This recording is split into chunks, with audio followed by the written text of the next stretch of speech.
ಹಾಗೆ ಕೂರಿಸುವುದಕ್ಕೆ ನಮ್ಮ ಮನೆಯಲ್ಲಿ ಕುರ್ಚಿ ಸಹ ಇಲ್ಲ. ಆ ದೇವರ ಯೋಗ್ಯತೆಯನ್ನು ಸಹ ನಮಗೆ ಗೊತ್ತಿಲ್ಲ. ನೀವು ಮೇಲೆ ಕುಳಿತುಕೊಳ್ಬೇಕು. ಆ ಮಾತು ಏಕೆ ಹೇಳಿದ್ರಪ್ಪ? ಪ್ಯಾಂಟನ್ನು ಧರಿಸ್ತಾರೆ, ಹುಟ್ಟುವಾಗ ಶ್ರೀಮಂತರಾಗಿರ್ತಾರೆ, ಏನು ಸಾಯುವಾಗ ಶ್ರೀಮಂತಿಯನ್ನು ಹೊತ್ತುಕೊಂಡು ಹೋಗ್ತಾರನ್ರಪ್ಪ.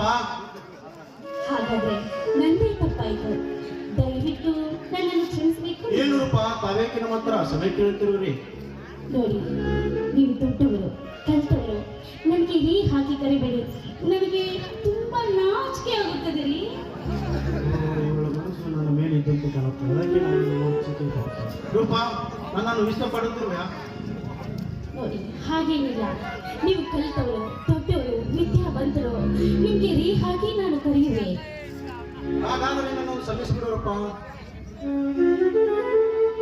ಮೋಹನ್, ದಯವಿಟ್ಟು ನನ್ನನ್ನು ಆ ಮತ್ತೆ ಕೇಳಿದವಳಂತ ತಿಳಿದುಕೊಂಡಿದ್ದೀರಾ ನೀವು? ನಾನು ಯಾವತ್ತು ಆ ದೃಷ್ಟಿಯಿಂದ ನಿಮ್ಮನ್ನು ನೋಡೇ ಇಲ್ಲ ನಾನು. ನೀವು ದಯವಿಟ್ಟು ನನ್ನನ್ನು ತಪ್ಪು ತಿಳಿದುಕೊಂಡಿದ್ದೀರಾ ಮೋಹನ್. ಹಾಗಾದ್ರೆ ನನ್ನನ್ನು ಶ್ರಮಿಸಿಬಿಡೋರಪ್ಪ. ನಿಮ್ಮನ್ನ ನಿನ್ನ ಮದುವೆ ಬಗ್ಗೆ ಕೊಡುವ ಚಿಂತೆಯಿಂದ ದೂರ ಮಾಡಬೇಕೆಂದರೆ ನನ್ನ ಕೈಯಲ್ಲಿ ಹಣ ಕೊಟ್ಟು ಸಹಾಯ ಮಾಡೋದು ಸಮರ್ಥಿಲ್ಲ. ಈಗಿನ ಕಾಲದಲ್ಲಿ ಒಂದು ಹೆಣ್ಣಿನ ಮದುವೆ ಮಾಡಬೇಕೆಂದರೆ 1 ಲಕ್ಷ 2 ಲಕ್ಷ ಬೇಕೇ ಬೇಕು. ಅದಕ್ಕೋಸ್ಕರ ನಿನ್ನನ್ನೇ ಮದುವೆ ಮಾಡಿಕೊಂಡರೆಂದು ಕೇಳಿದೆ. ಮೋಹನ್, ದಯವಿಟ್ಟು ಹಾಗೆಲ್ಲ ಮಾತನಾಡಬೇಡಿ. ನೀವೆಂದವರು ಅಂತ ನನಗೆ ಚೆನ್ನಾಗಿ ಗೊತ್ತು. ಆದ್ರೆ ನನ್ನ ಮದುವೆಗೆ ಮುಂಚೆ ಈ ಮನೆಗೆ ಮುತ್ತಿನಂತ ಅತ್ತಿಗೆ ಬರಬೇಕೆನ್ನುವುದೇ ನನ್ನ ಆಸೆ. ಅಂಥದ್ರಲ್ಲಿ ನನ್ನ ಸುಖಕ್ಕೋಸ್ಕರ ಚಿಕ್ಕಂದಿನಿಂದ ಸಾಕಿ ಸಲಹು ಬೆಳೆಸಿದ ನನಗೆ ದ್ರೋಹ ಬಗೆದು ನಿಮಗೆ ಮಾತ್ರ ನಾನು ಮಾತು ಕೊಡಲಾರೆ ನಾನು. ರೂಪ, ನಿಮ್ಮ ಅಣ್ಣನಿಗೆ ಎಲ್ಲ ಹೆಸರನ್ನು ತಿಳಿಸಬಲ್ಲೆ, ಬಟ್ ನಿನ್ನ ಮನಸ್ಸು ನನ್ನ ಮೇಲೆ ಇರದಿದ್ದರೆ ಖಂಡಿತ ನಾನು ತೊಂದರೆ ಕೊಡುವುದಿಲ್ಲ.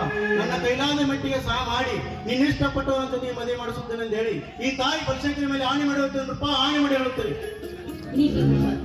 ನಾನು ಆಡಿದ ಮಾತಿನಿಂದ ನಿಮ್ಮ ಮನಸ್ಸಿಗೆ ತುಂಬಾ ಬೇಜಾರಾಗಿರ್ಬೋದು. ಆದ್ರೆ ಮನಸ್ಸಿಗೆ ಬೇಜಾರಾಗಿದೆ ಅಂತ ನನಗೆ ಚೆನ್ನಾಗಿ ಗೊತ್ತಿದೆ.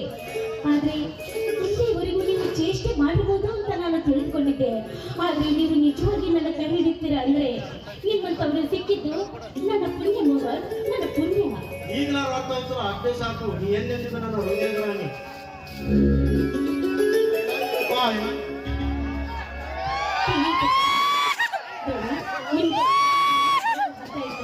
ನಿಮ್ಮಿಬ್ಬರಿಗೋಸ್ಕರ ಬಿಸಿ ಬಿಸಿಯಾದ ಅಡಿಗೆ ಮಾಡುತ್ತೇನೆ.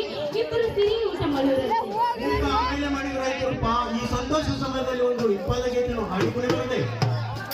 ನಿಮ್ಮ ಮನಸ್ಸನ್ನು ಸಂತೋಷಗೊಳಿಸುವುದೇ ನನ್ನ ಕೆಲಸ. ಆಯ್ತು ರಾಜ, ನಿಮ್ಮ ಇಷ್ಟದಂತೆ ಪ್ರೇಮ